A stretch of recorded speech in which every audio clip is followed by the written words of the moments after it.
ஓம் சாய்ராம்.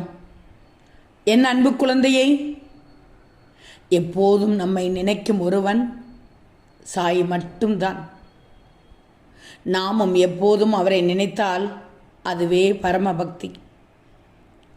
என் தங்கமே, என்ற நாள் முழுவதும் ஓம் சாய்ராம் என்னும் நாமத்தை உள்ளத்தோடு ஜெபித்துவிடு. அமைதி, ஆனந்தம், அருள் அனைத்தும் உங்களை சூழட்டும். சாயி சொல்லும் அறிவுரைகளையும் சிந்தனைகளையும் பற்றி எப்போதும் சொல்லிக்கொண்டே இருப்பது ஏன் தெரியுமா? உங்கள் மனதில் நல்ல எண்ணங்கள் விதைக்கப்படும் போதே கடவுளின் பாதையை நோக்கி நகர முடியும். அவருடைய அருள் உங்களுக்கு கிடைக்கும். வாயால் நல்ல வார்த்தைகளை பாடி மனதில் நல்ல சிந்தனைகளை வைத்து கொண்டால் சாயி இதயத்தில் வந்து நிற்பார். அதனால் தான் இப்படியான சிந்தனைகளை அடிக்கடி கேட்கிறீர்கள், பார்க்கிறீர்கள். நீ கேட்கலாம், சிந்தனைகளையோ அறிவுரைகளையோ பார்த்தாலோ படித்தால் மட்டும் நல்ல எண்ணங்கள் வந்து விடுமா என்று. படிப்பது மட்டும் ஆரம்பம்தான். சிந்தனைகள் என்பது விதை போல, அறிவுரைகள் என்பது விதை போல. விதை போட்டால் முளைக்க தண்ணீர் ஊற்றி வெயிலில் வளர்த்தால் தான் மரமாகும்.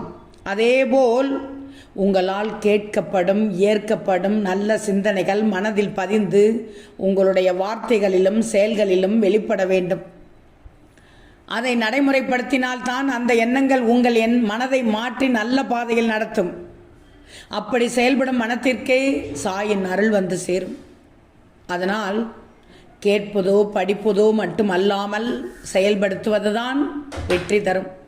நீ ஒன்றை கேட்கலாம், கெட்டவன் எல்லாம் நல்லா தான் இருக்கிறான், ஆனால் நான் மட்டும் ஏன் நல்ல எண்ணங்களை வைத்து இருக்க வேண்டும் என்று. கெட்டவனின் நல்ல நிலை என்பது வெறும் வெளிப்படைதான். அது தற்காலிகம். அவன் உள்ளம் இருள் நிறைந்தது. அந்த இருள் அவனை ஒரு நாள் விழுங்கிவிடும்.